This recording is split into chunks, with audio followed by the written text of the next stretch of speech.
Now that we have the chairs completed, it's time to start adding more items to this room. Let's start by adding a heating system down here.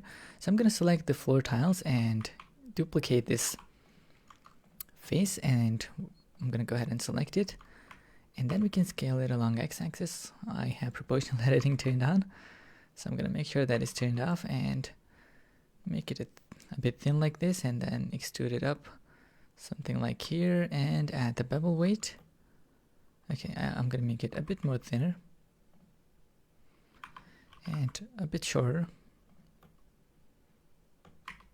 Also, I'm going to make it a bit short on the y-axis. So we're sort of fine-tuning this a little bit. And let's just move it to the side here and then add an array modifier. And let's increase the number of count, and let's give it a bit more spacing like that. And place it around this area.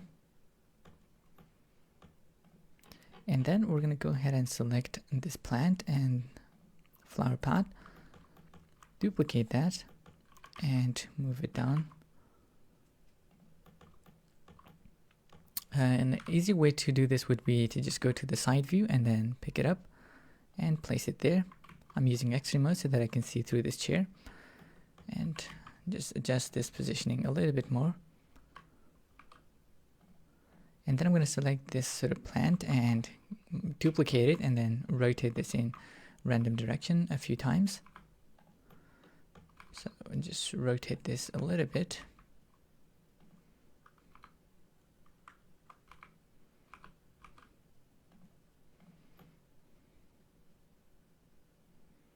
Okay. Let's rotate this slightly like that.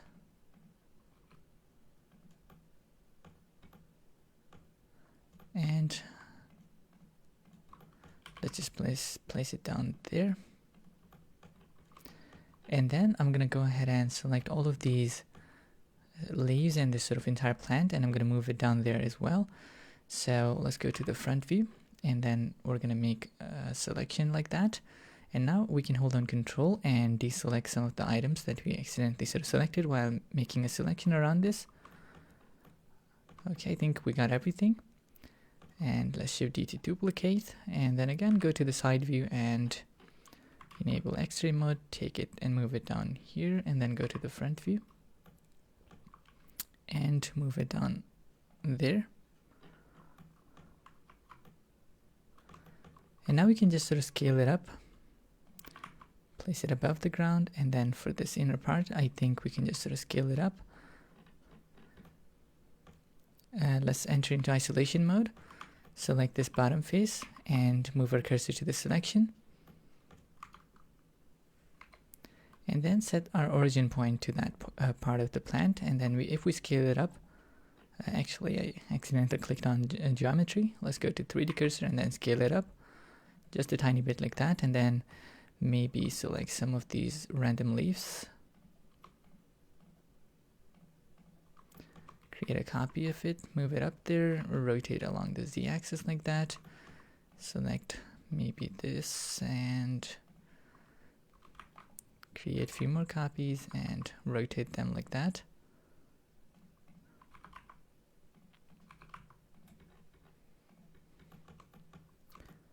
Okay, and now we need to create a plank up here for putting some item on it. Let's create a duplicate of that. And we're going to scale it down.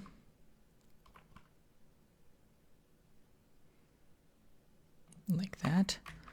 And then we're going to scale it like that. And then let's just grab it and move it up here. Also center the origin point so that it's easier to move it. And we're going to move it out like that. And let's add the bevel weight. I'm going to scale it a little bit more. Create a copy of it, move it down, and then slightly to the x-axis.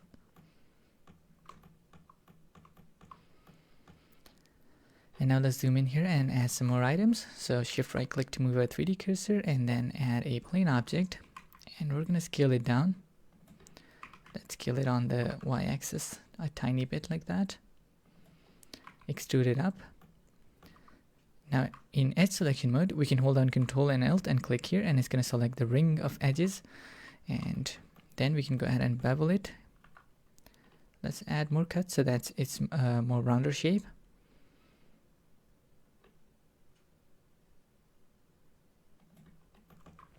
Select this top face and move it down so that it's a bit thinner.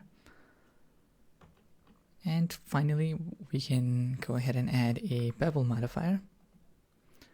And then let's adjust the bevel amount and increase the number of cuts. And then we can shade it smooth. And then finally select this top face and add an inset. Just a tiny inset like that for the screen. And let's create a pencil in this area, so shift right click so that it's above this tablet, and then we can add a circle. Change the size to something like 10, and then we can go ahead and scale it down. Fill the circle that we just created, extrude it out, and scale it up a little bit, then extrude again, and then add another extrusion like that, and just a tiny extrusion for the supporting loop. Now add a subdiv modifier and shade it smooth. Let's add one more loop cut here. And then we're going to move the entire pencil a little above like that. And let's go ahead and select this bottom face, add an inset, move it down on the z-axis, add an inset, and move it down again on the z-axis like that. So we might need to sort of play around with the shape a little bit like that. And let's make this edge sort of more pronounced.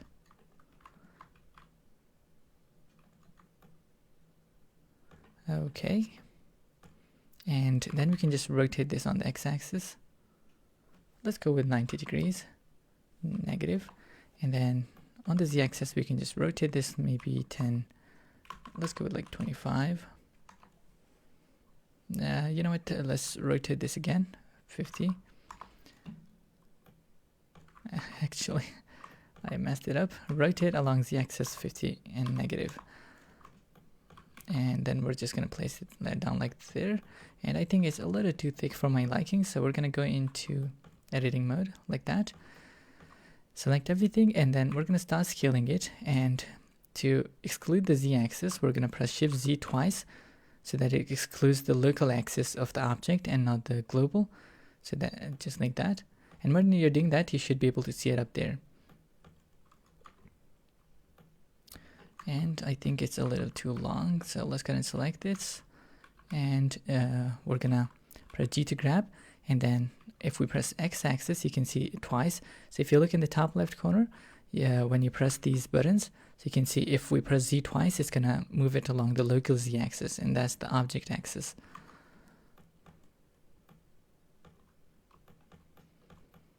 Let's select our monitor, Shift D to duplicate, and then we're gonna move it on the Y axis like that over there. And then we might need to unparent this stand, so Alt P, and then clear parent, keep transformation, and then we're gonna rotate this top screen, so rotate this along X axis 90 degrees. Negative, so that this edge side and this bigger edge side is sort of on this side. You can also sort of move it to the other side. It really depends on the sort of look that you're going for. And then we can maybe select everything and scale it just a tiny bit down, and then move it down like that. Now we can go ahead and parent the stand again. And now we just need to place it, so we're going to rotate this on the z-axis, and then we just sort of move it. Let's fine tune it a little bit.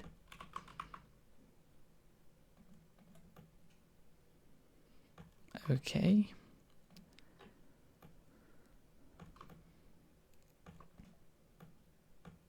I think I like the look of it, so I'm going to keep it there, and let's create a tiny Mac computer. Add a plane object, tap into edit mode, and scale it down. E to extrude, move it up like that. Add a subdiv modifier, shade it smooth, and then I think we can just do it manually, so we're going to remove some of the edge loops.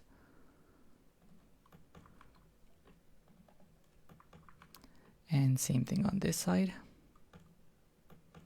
I think we can select these two edge loops and then actually scale them on the z-axis.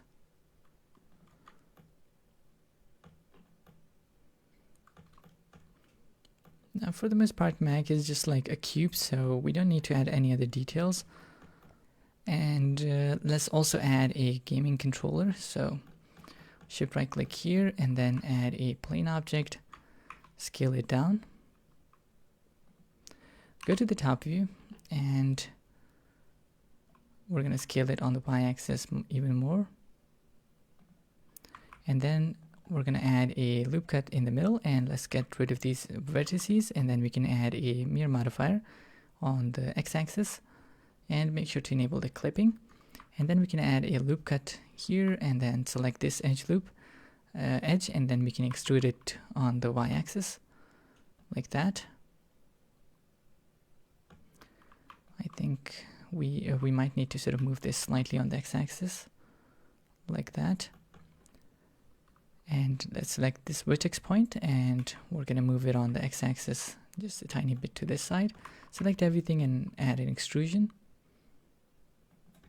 So we're sort of blocking out the shape. Let's maybe add two loop cuts on this side, add a supporting loop cut on this area, and maybe two loop cuts around here. And now we can add a subdiv modifier, hit it smooth. Let's go ahead and select these faces, scale them on the z-axis tiny bit, move them down on the z-axis a little bit. Let's select this edge and move it up. Also select this one and move both of these up a little bit like that. Let's select these two vertex points and scale them slightly to give it more of a rounder look. Same thing up here for these 2 points. Just sort of scale to give it a bit more rounded look. Let's also select these loops and scale them on the x-axis just a tiny bit. And then we're going to select these two and move them slightly on the y-axis like that. Also select these ones. So we're sort of just fine-tuning the shape so that it looks a bit more rounded. Maybe let's select these sort of loop, this loop down here, and we're going to also move this on the x-axis to give it a bit more rounded look. Let's move the entire controller above the floor so that it's easier to work with it. Let's go ahead and select maybe select this edge and then select this one by control clicking here and then sort of move it tiny bit down.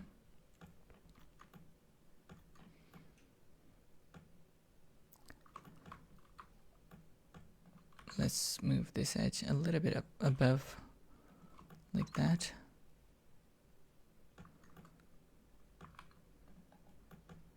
Let's select these 2 points and move it out on the y-axis just a tiny bit to give it more rounded look.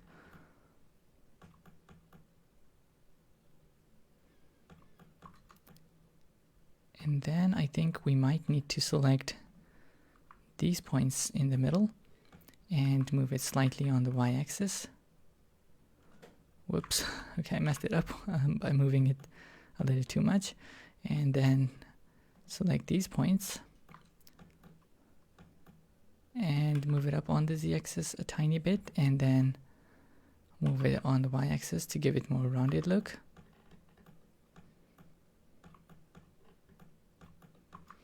Okay, and let's enable proportional editing and select these points here, and then we can move it on the y-axis. And as we're doing this, let's go to the top view. It's going to be a bit easier there.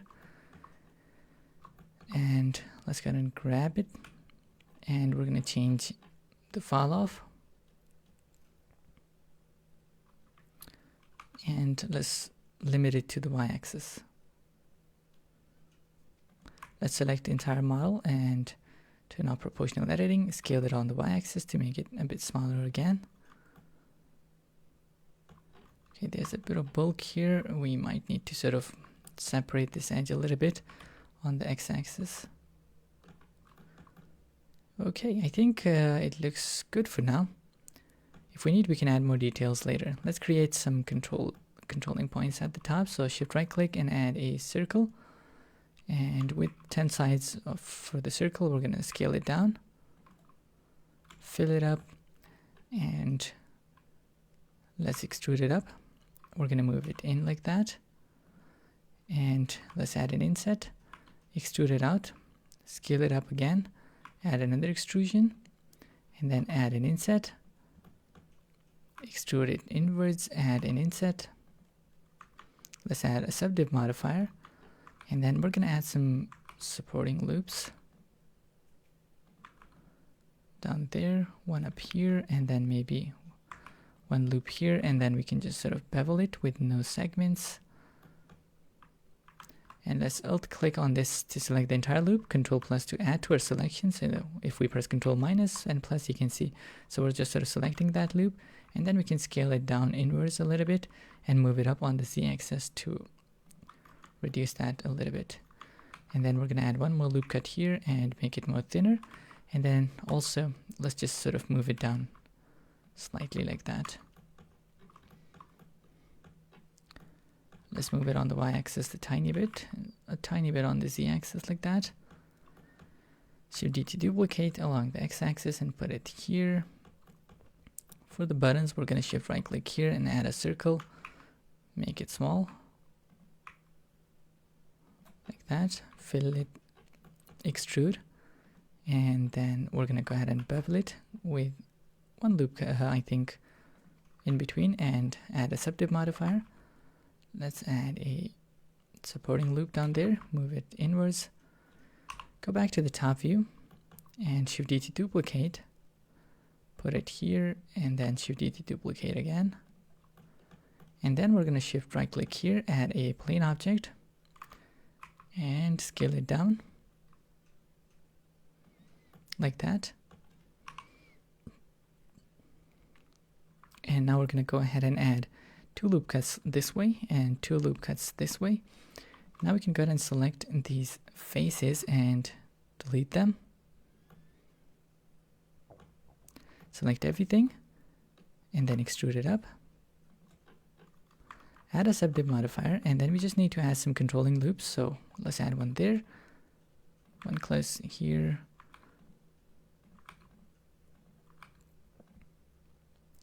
so we're basically adding a few controlling loop cuts so that we can keep this sort of plus shape. Let's shade smooth everything. We might need to select this entire edge loop and bevel it with no segments. And then finally, if you want, you can sort of select this inner part, and then let's go to the top view and enable X-ray mode. Using the vertex selection mode, we can go ahead and select sort of this entire inner part and enable proportional editing. And now we can go ahead and grab it on the Z-axis to give it a bit of sort of center. Let's select everything and move it up. And now with that selection, we can sort of give it a bit of shape like this. And let's move it down. And we're going to grab it slightly to this side.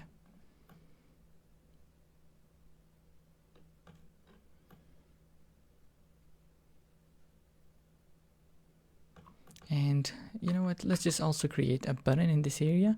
So we're going to go ahead and add a inset like this and turn off the proportional editing. Let's scale it up on the x-axis a little bit, local x, and we're going to scale it up a little bit again, and then we can extrude it out like that, and then add a loop cut here for supporting. Now we can go ahead and add a loop cut here to give it a bit more shape like that, but I think I'm okay with the shape. If you want, you can add sort of more detail to it and sort of play around with the shape, but I'm okay with the shape. I like it, so I'm going to select everything and select the controller body and then parent everything together. And it's a little too small, so to make it more rounded and cute, I'm going to scale up.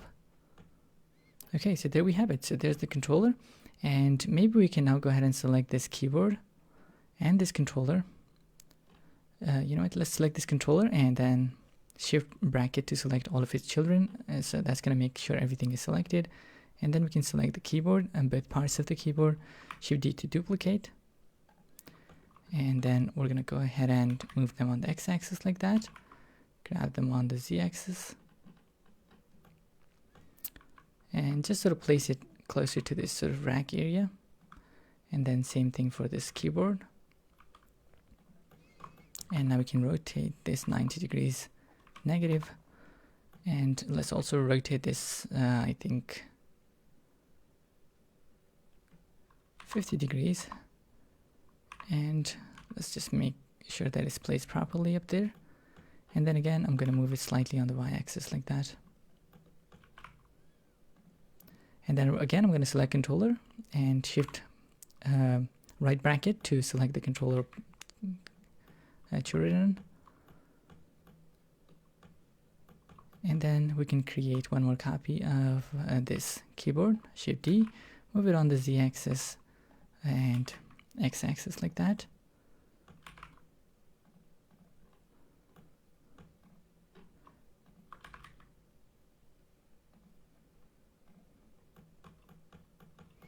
If you want, you can add more props to this sort of rack area and maybe move some of the plants up there, but I think I'm happy with how it is right now.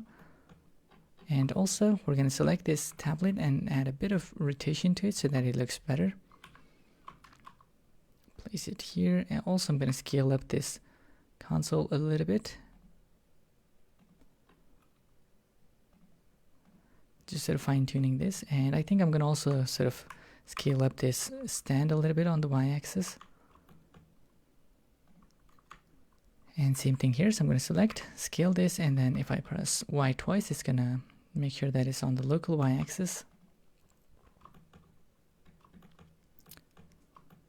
There we go. I think we've completed the modeling phase.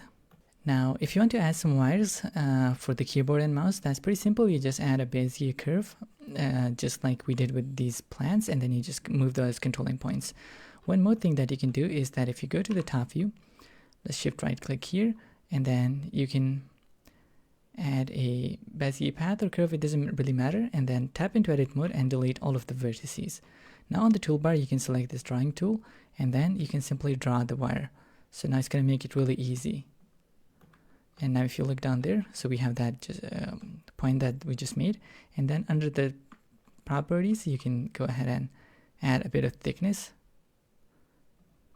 So just like that, you'll have wires.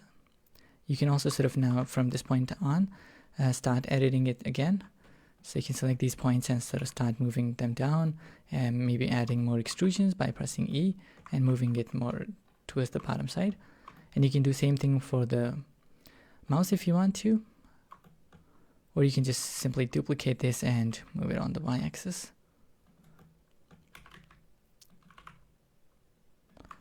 And then select some of these points and move them on the ground.